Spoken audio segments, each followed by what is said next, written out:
माझे नाव सरा विष्णू कुलकर्णी, इयत्ता चौथी, सरस्वती विद्या मंदिर कराड. जय जय रघुवीर समर्थ, दिनाचा दयाळू, मनाचा मवाळू, स्नेहाळू कृपाळू, जनीदास पाळू.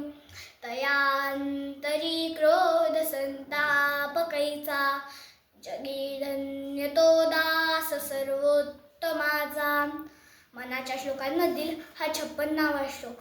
याचा अर्थ असा, जे दुःखी किंवा अनाथ आहेत त्यांच्यावर दया करणारा, मनाने मृदू असणारा, कोणाविषयीही मनामध्ये अढी किंवा वाईट भावना न ठेवणारा आणि मुख्य म्हणजे सर्वांशी प्रेमाने वागणारा, सर्वच भगवंताचे भक्त आहेत असे समजून भक्तांचा सांभाळ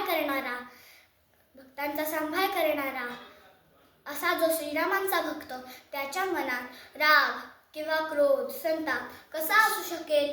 म्हणून तो श्रीरामांचा भक्त धन्य धन्य आहे. थोडक्यात काय तर गळ्यात तुळशीमाळ असो नसो, मनाने व वाचेने तो सर्वतः मवाळत असतो. हा श्लोक म्हणताना मला विवेकानंद आणि सर्व संतांची शिकवण आठवते. धन्यवाद.